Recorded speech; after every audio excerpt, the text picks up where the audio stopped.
Um, yeah, everyone introduce yourselves in the chat. You can come off mute if you want. Put what you're studying, what uni you're in, what uni you're at.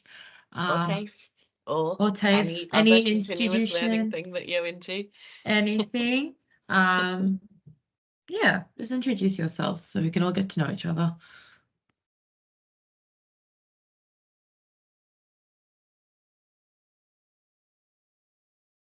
Oh, well, maybe maybe you could just kick right into it, because I know there's not that much time with the Power Platform class directly after this one. Oh, yeah. Sounds good. Welcome everyone. Thanks for joining. Yeah, we hope you enjoyed today's session. We'll be starting our career series, and then this will be kicking off with interview hacks. So every month we'll be covering a different topic. If there's any topics in particular that you'd like us to explore, message one of us, put it in the chat, because we're more than happy to cover those topics. And yes. So just before we begin, we acknowledge the traditional custodians of the land and their continuing connection to our community. We pay respect to them, their culture, and to their elders past and present. Many of us are watching in locations all over Australia and New Zealand, so would like to pay our respects to the traditional owners of the country on which we all live and work. Would also like to recognise their continuing connection to land, waters, and community, and pay our respects to them and their culture and elders past, present, and future. Cool.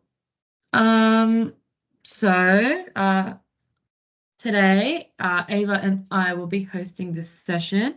Ava, did you want to quickly introduce yourself? Hey everyone. So I am a Surface specialist in the graduate program at Microsoft. And so if you're not familiar, Surface is Microsoft's hardware line. I used to be an intern in the solution assessment team a year ago for a year. And I managed to successfully transition to a grad role with Deepthi. And I think I'm approximately 1 year in to my role to this date. Wow, 1 year anniversary. So I'm Deepthi, very similar position to Ava. We both interned together. I interned in a cloud solution architect role in the Azure core team, which focuses on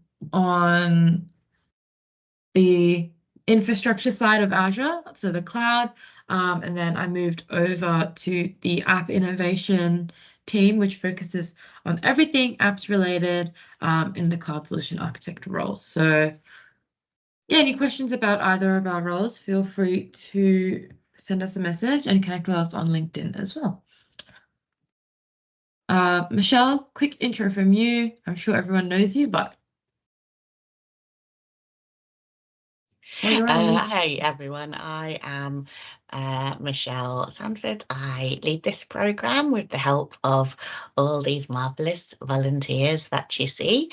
I am the developer engagement lead for Microsoft in Asia, and yeah, I I don't know, I speak at a lot of conferences and try and get out and meet you all when I am in any of the areas. We are running some events.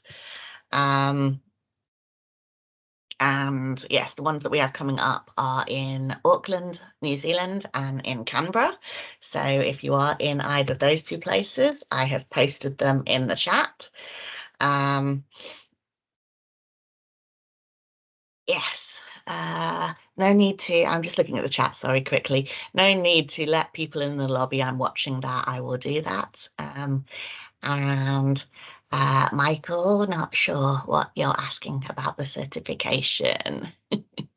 Maybe a bit more might give us a clue. Okay, cool. Hi Michelle, it's Michael.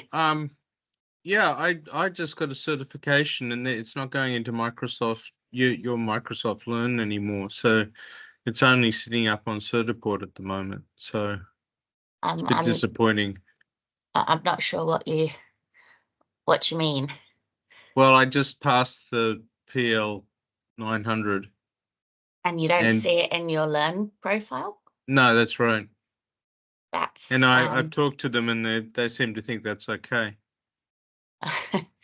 maybe maybe I can message you offline, because that Okay. seems weird. Don't worry.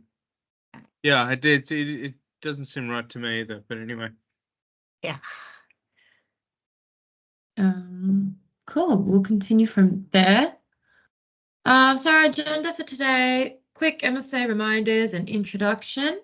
Then we'll go through interview skills and some tips and tricks that we've learned along the way, and then we'll end off with a Q&A. And at any point, if you've got any questions, feel free to put them in the chat or raise your hand, and we can answer them. Cool. So if you are interested in the Microsoft Learn Student Ambassador program, that is also always available. So you can also teach and be ambassadors for any of the Microsoft technologies. You can run sessions and workshops and stuff on your own. You can do them through the MSA program as well. But if you are interested in developing technical skills and you want to showcase them, then it's a really, really great program. So we recommend you check it out. You can just follow that link there or just search in your search engine and you should be able to access it there. We've also got the Student Hub. So this is another really good tool for learning.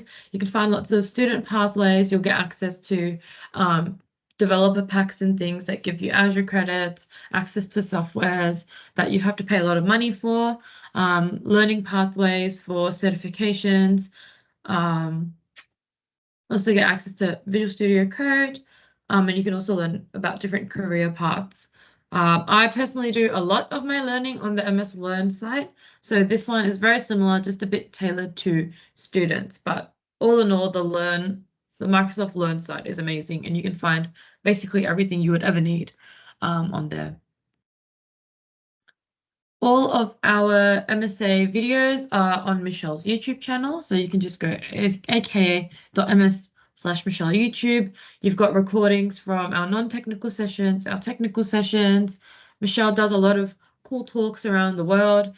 They're usually recorded as well, and she'll put them on the YouTube channel. You can also do student chats with Michelle if you're interested, but lots of good content on there. So highly recommend you check this out as well.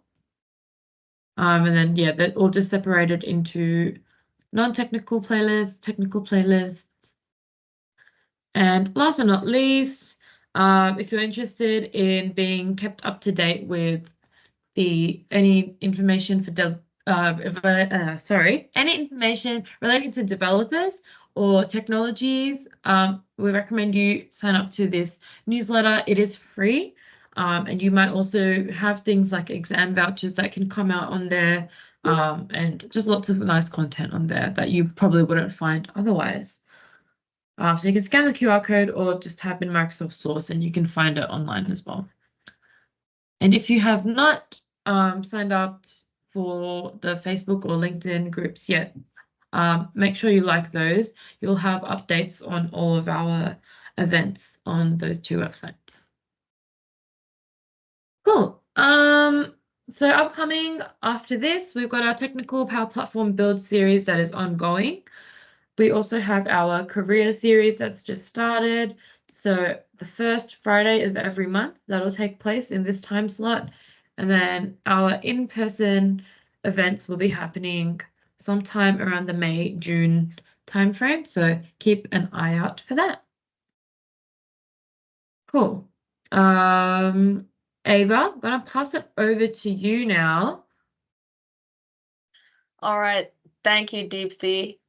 So today we're going to go through just general interview hacks. They won't be specific to tech, but obviously Deepthi and I can speak since we do work in a tech company and we have gone through certain interviews of similar matters.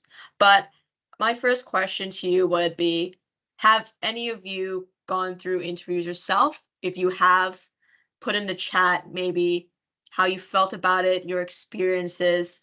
Love to get this to be interactive as well and hear from you guys, because I know interviews can be scary, they can be fun, and we all have our own stories that come with it. So I'll just jump right in.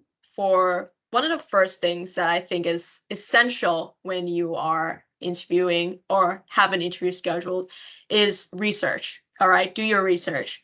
First of all, research the company that you're applying for. I think it's something that seems obvious, but not a lot of people do. For example, if there's an acronym in the company, let's say it's AWS, or the company's called JP Morgan. Who is that person? What does it stand for?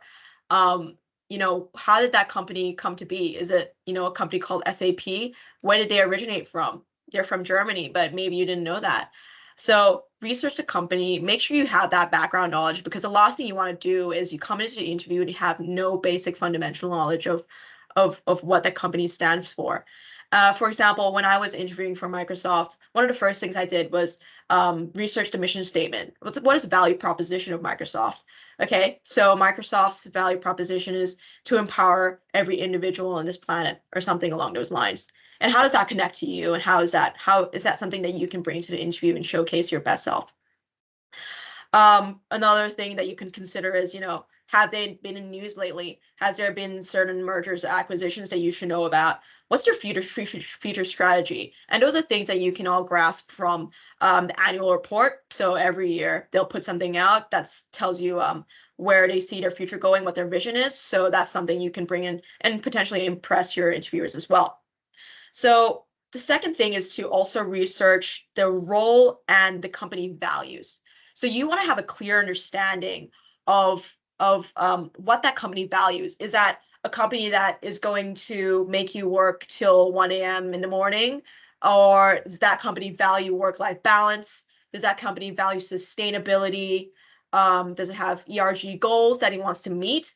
Those are the things that you should keep in mind, because not only will the interview see if you can align to their company values, but whether you'll be a good team fit and whether you will best represent them when you are a future employee there.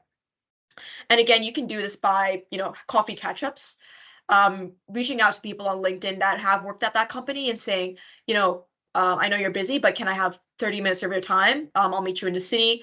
I'm keen to just ask you a few questions about the culture, what your role is, what your honest feelings are about this job. That's a way to get real life insights rather than, just looking at a website online. And another thing is look up the job description and see whether your real life experiences can somewhat line up to the job description. And I know for certain people here, I know when I was younger and I didn't have much job experience, it may have seemed daunting to me, seeing a list of tasks that I need to be competent in, but having very little experience just coming out of uni, right? So I think it's important to understand that you probably most likely won't meet let's say 80, like maybe 20% or 50% of what they're asking for, but that's okay because you're there to learn. And so how can you draw on some personal experiences you have to try to match up to what they're expecting? So let's say maybe one of the job descriptions is people management or project management. How can you bring in your experiences as a university student, or maybe a retail job or part-time job, and extrapolate that experience to what they're asking for in a job description, right? So it's just relating and saying, this is the experiences I have, but I can learn and I can work towards whatever you're asking me to do. And the third step is do some self-reflection. So think about what you represent and where you've come from, because we all have unique stories and values, and you've come from different areas of, maybe some of you are international, you come from Australia. Lean on that and create an elevator pitch. How can you convey yourself in the best light in 30 seconds, right? Think about what your strengths and weaknesses are. I'm sure you all have a good grasp on what you excel at and what you may have to improve about your certain skills. What are your aspirations? Where do you want to be in 5 to 10 years from now? Do you want to be a people manager? Do you want to maybe involve yourself more in a certain area of work like AI or modern work? What gives you energy and, gives you, and what do you look forward to when you wake up in the morning? Is it interacting with people? Is it coding? Is it doing research? Is it helping others in your team? Those are things that you need to be clear on when you're going into that interview, because those things they do care about, and I've been asked before. And I might just go a bit into more about specifically how to prepare for those questions that you will inevitably be asked. So usually it goes 3 ways. There'll be behavioral questions, competency questions, and situational questions. So I might expand on each for a bit. So behavioral. These are questions where the interviewer will ask you to share specific situations you have been in and where you had to use soft skills to navigate certain scenarios. So this in turn will give your interviewer a specific and nuanced sense of how you work and see how you respond to certain challenges. So an example of that would be, give me an example of a time you had a conflict with a team member, or give an example of a time you had to lead a team that you were new to. So think of certain examples. Maybe you had a group project, maybe you had in a retail job where you had to overcome conflict. Those are the type of questions that they want to know, based on what you would do in that situation in the past and how you would relate that to when you joined a company.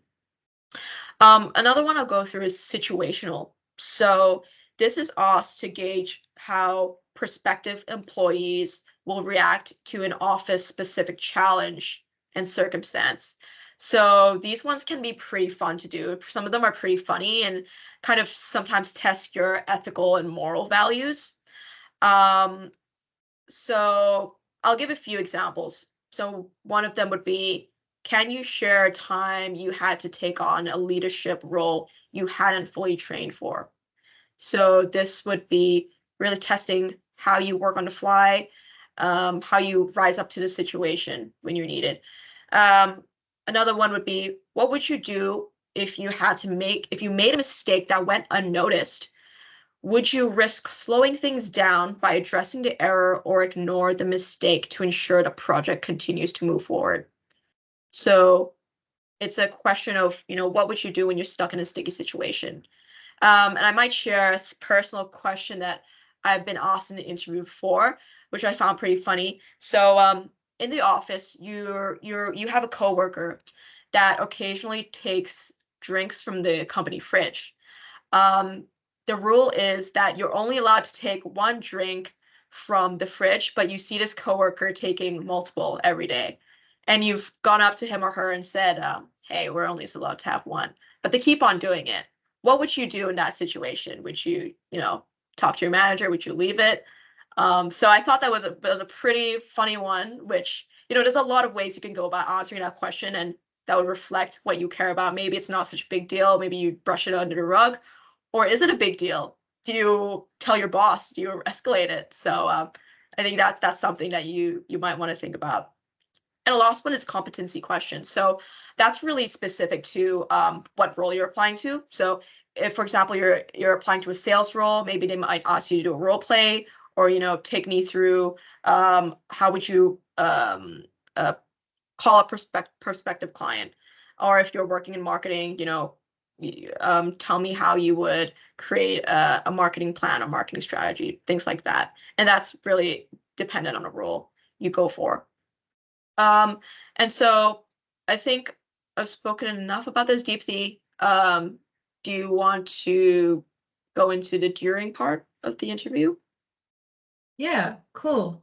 So thanks, Ava, for the before. So this is everything that you do before the actual interview. You've done your prep, you're ready to go. Now, this is the actual interview day. What are you doing? How are you making sure that you are setting yourself up for success on the day? And what and how are you going to, best perform? Because, yeah, interview days can be really, really nerve-wracking. I know that the day that I had my interview for my internship, I felt like super sick in the morning because I was so nervous. And that's obviously, nerves are very normal, but you don't want to be feeling sick. You want to be feeling ready to go. So I think the best thing you can do is make sure you are prepared. So first thing, I don't know what the situation's like at the moment with interviews, but when I was interviewing, it was definitely a online interview because of COVID times, and I think that seems to be the norm now because of how easy it is. But make sure your connection is set up. One of my friends today was actually just telling me how she was shadowing an interview and then the person's network completely shut down and their laptop died. So then they were just waiting for that person, the interviewee, to get back in. So that just goes to show how important it is to have like a very stable internet connection. If you can't get it at home, find another place like university, go to a friend's house, do something. Make sure your laptop is also set up in a way that it is like it's got power. You don't have too many other things open, and you've got it set up in the right position because your background also really matters. And I know that when you're in person interviews, a very different situation, but interviewers may or may not judge you based on what your background is. So just make sure it's like something plain, like a wall, a window, something that you would usually have for your Zoom backgrounds. And if it is in person, make sure you are there early. Accommodate for public transport issues because you can never be sure. Maybe it might just be easier to get an Uber just for that day, to get someone to drive you, but always accommodate for at least like 30 minutes. It's better to have more time than less time. You don't want to be panicked and rushed. Make sure you grab something to eat on the day, on the morning of. You don't want to be feeling sick, especially if it's in person. It might be a bit awkward if they hear your stomach rumbling in the middle of the interview. Make sure you're hydrated, and make sure you just feel good. Do things that make you feel good on the day. In terms of outfits, dress appropriately. It's always better to overdress than to underdress for an interview. Most of the time, like you should have a good gauge of what type of how formal the company's going to be after you've done your research and spoken to people. You should have a gauge of how you should dress. But it's always better to overdress than underdress. Make sure your shirts are ironed. And also just express yourself though. If you are someone who likes wearing colors and that's just your personality, do that. Don't be afraid to be yourself. As long as it is appropriate and it fits into interview attire, then you should be fine.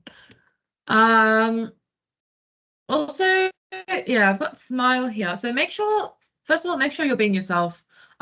You've done your prep, you've done your research. I think this is probably the most important one. Don't stress yourself out and play a character that you're not.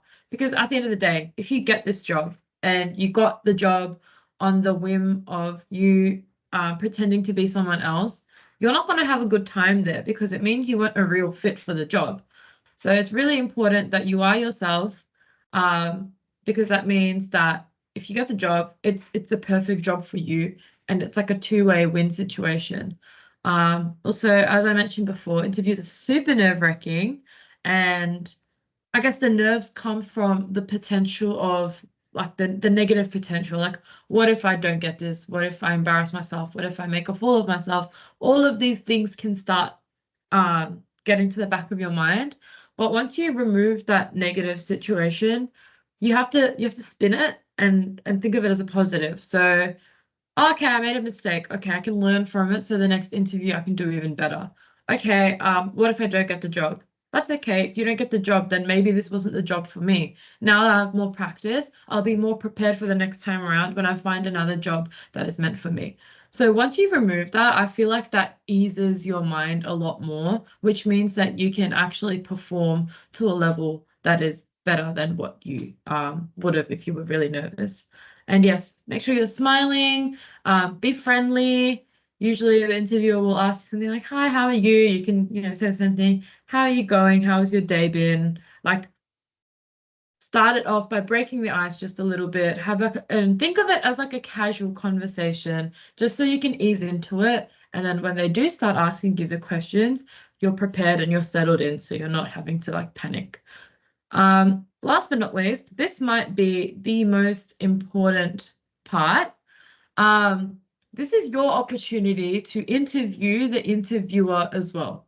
So you can also figure out whether this is the company that you want to work for. There might have been so many questions that you had in your mind while you were doing your research.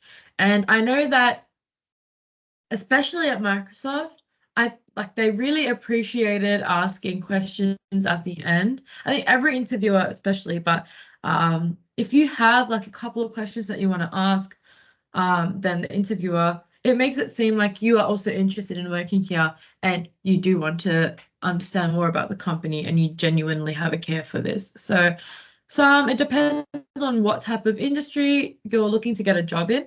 But if it's something to do with tech, you can ask them about like what are the new trends that you think are going to be the most impactful for the Australian market in the upcoming months, or upcoming year or something. You can always ask what your favorite thing about working here is, because then you get a gauge of what the company's culture is like, and everyone will have a different answer. So it will help you understand what their purpose in the company is. You can ask them more about the role. You can ask them about any other benefits or programs that company might offer that isn't traditionally advertised on the job description. So yeah, lots of different things that you can ask. And also don't be shy in asking questions, because I think it's very important to make sure that you're also understanding the company and you want to make sure that this is the right role for you. So yes, I will pass back to Ava now. Hey everyone. So while Deepthi was going through it just reminded me of a time when I was interviewing for Microsoft during my internship days. And this touches on the point of presenting yourself in the best light. I was in a group interview. So usually if you're applying for like a grad or an internship, there's going to be a group interview scenario with maybe like 3 or 5 people. And one of the interviewees, unfortunately, had his window open. And really bad luck, but that day there was some massive construction that was going on outside the window. And that really threw him off. It threw the interview off. And it just kind of didn't set him up to have that focus on him and what was coming out of his mouth, but everyone was just focusing on the hammering and the loudness of the construction going on outside his window. So I think that was a thing of always keep your windows closed and make sure you're in a quiet area, so you make sure the focus is on you. Another thing I forgot to mention during the before is, I'm not sure if you've been familiar with this, is the STAR methodology of answering questions. So when you're in an interview, you want to make sure that you're speaking eloquently and succinctly. So that means not waffling, and making sure that you're getting your point across in a way that's efficient and easy for the interviewer to follow. In that way, STAR stands for situation, task, action, and result. And with Google, they actually have their own way of answering their questions. They have a different acronym. But essentially, you want to flag each section of your answer in a way that's very easily a step-by-step basis. So situation, you give context and of that real life scenario. In the task, you discuss your role in the situation. in action. You discuss the action that you took to overcome that particular challenge, and result, what was the result you achieved through that action.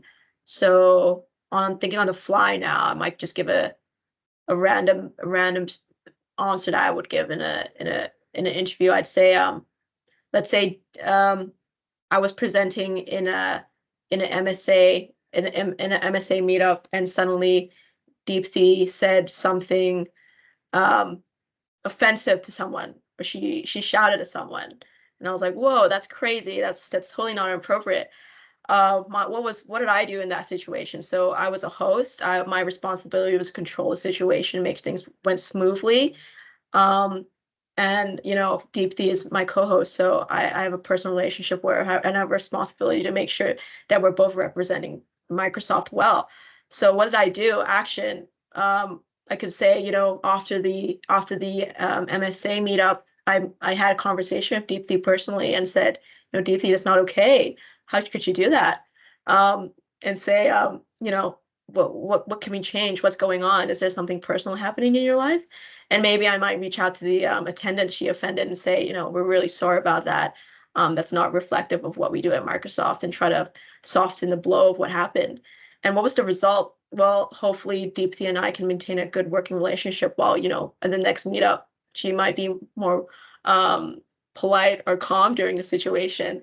And, maybe the result is that we tried to mitigate the consequences of that action. So that's an example of a STAR method of answering a question. But getting back to, after the interview, is, again, Deepthi very nicely put it as, take it as a learning experience, right? Take a breather, congratulate yourself, pat yourself on the back. You've done it. You've sat through grueling 40 minutes to an hour of being interrogated by a very interviewer. Congratulate yourself. You've taken days to prepare, and you've finally jumped over that hurdle. And again, that's one interview of many during your entire career. You'll sit in days, hours of worth of interviewing, and you'll only get better, and you'll kind of get desensitized to that nervousness that you once experienced in your first interview. Secondly, I'd like to say is to express gratitude.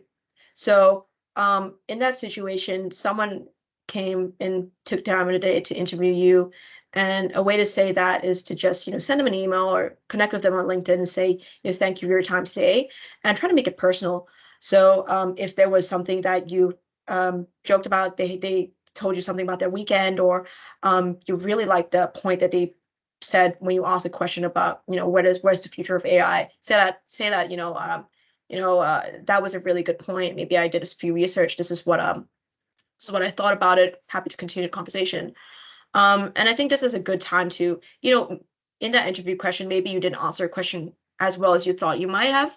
Maybe it was like a knowledge or competency question where they asked you about, like, can you tell me about, something that happened in the market recently, and you didn't answer that question very well.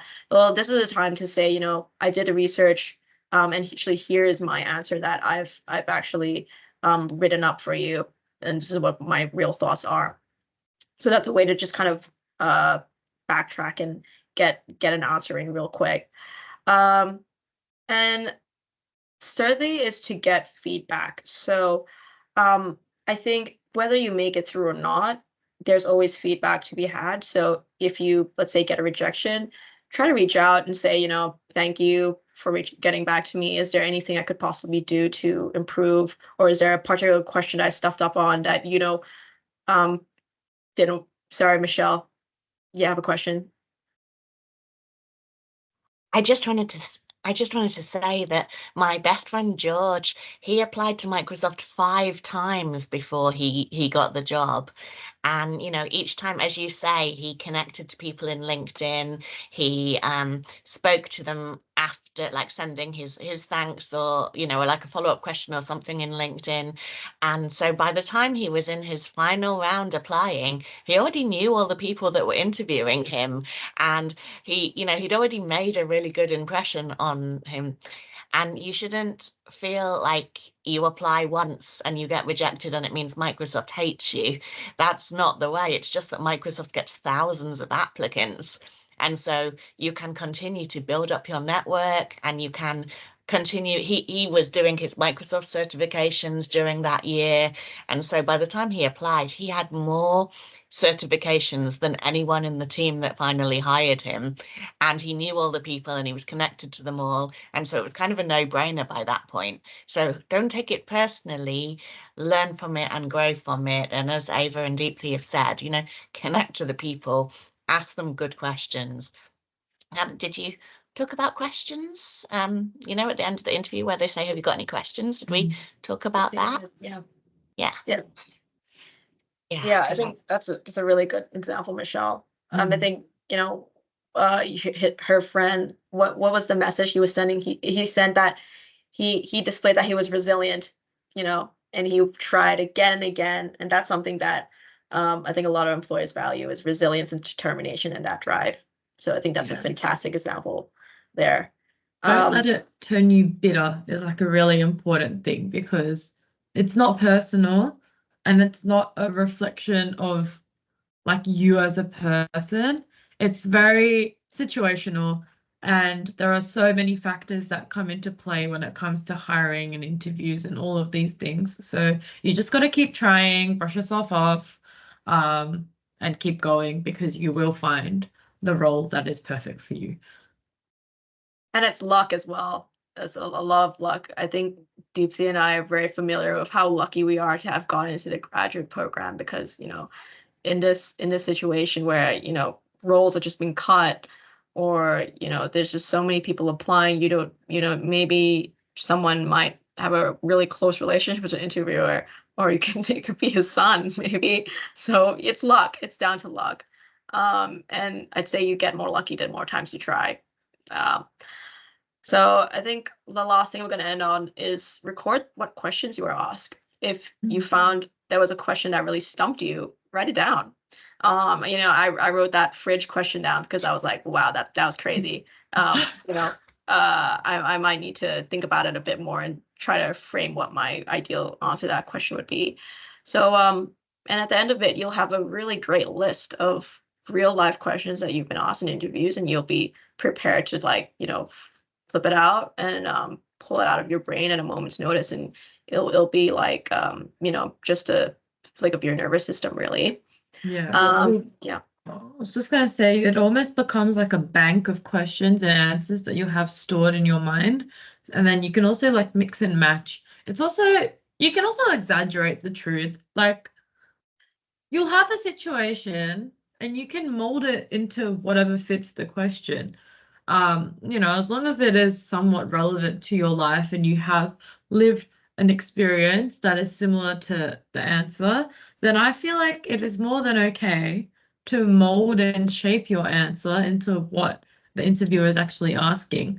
You know, pull from your part-time jobs, pull from uni societies that you might be part of, pull from past internships, pull from your personal life. There are so many ways you can pull from these answers, and all the questions will be in like one or five categories. So, you know, there's only so many possible combinations and permutations that you can create with the answers and the questions. Sorry, back to you, Ava. No, that was it for me. Yeah, I think we have about like maybe 5 or 6 minutes actually for questions, if there are any. Feel free to write them down, come off mute.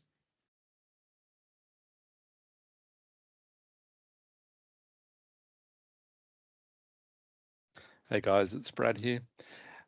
Just wondering, I know this advice has been not specific to Microsoft, but as you all work at Microsoft, do you feel as employees you are more than a cog in the machine working there?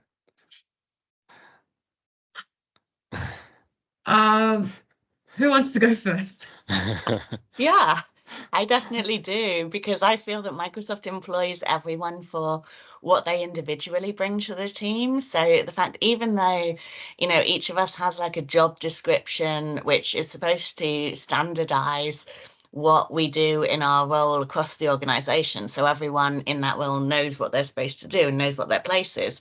If you look at the way I do my role compared to the way anyone else does it across the world, I don't think if they didn't know what was my job title, they would know, they would be able to guess that, because, I bring all of my individuality to it.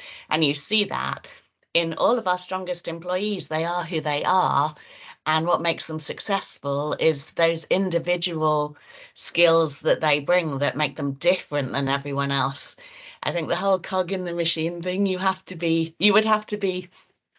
all dressing the same, all doing the same things. And we're not big enough for that. Like, as an organization, we are the #1 in the world. We've overtaken Apple by market cap, 3 trillion.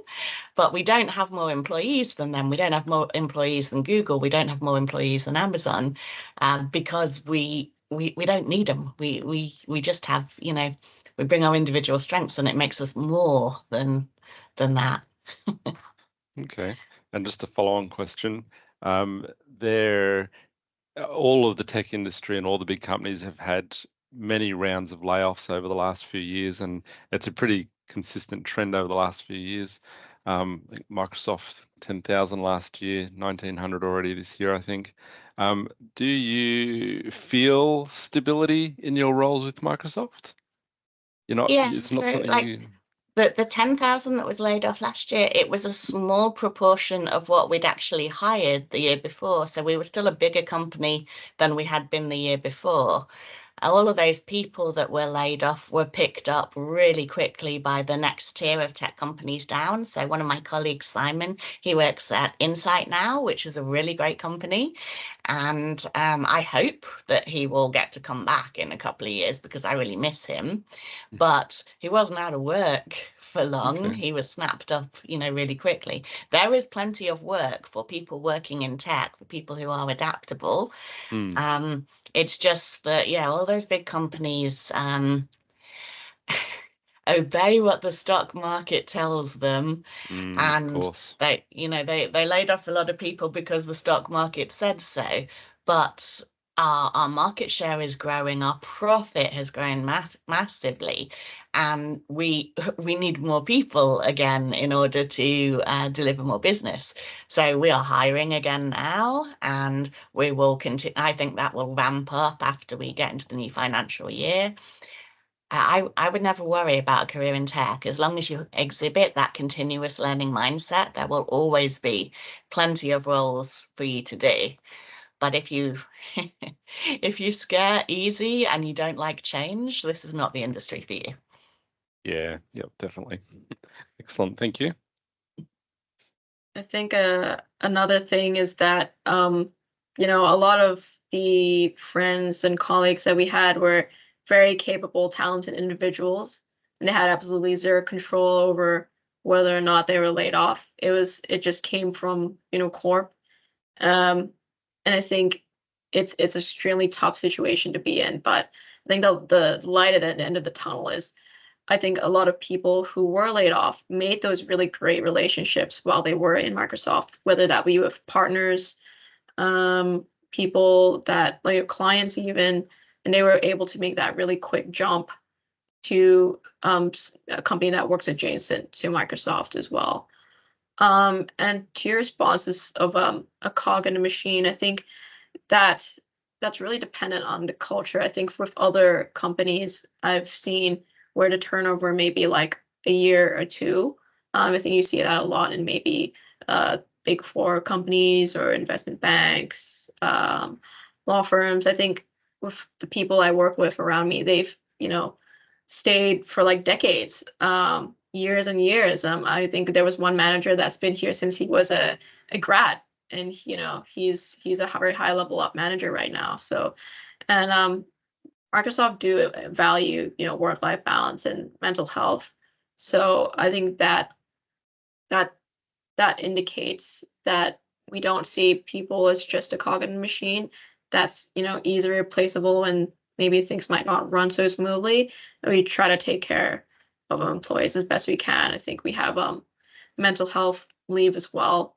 That's, you know, automatically in our vacation days that we can take whenever we want. You know, you don't have to have a doctor's note, but if you just need a break, you can take it. But yeah, I think very real questions, very relevant questions. So thank you. Got a question in the chat. We from need to drop for the other calls starting. Yes. I was yes. just going to answer that in the chat. Okay, all good. We'll answer that one in the chat. So sorry that couldn't answer it properly, but if you do have any more questions, feel free to message us on LinkedIn. And yeah, thank you so much for joining. If there's anything else that you want to see in the career series, feel free to message us if there's some particular topic that you want us to cover. And yeah, we do have the Power Platform session on happening right now. So if you're interested in that, let us know. We'll send through the link right in the chat as well. But thank you so much for joining. Have a lovely day. If you're based in Sydney, try to stay out of the rain because it will flood. Thank you. Bye. See ya.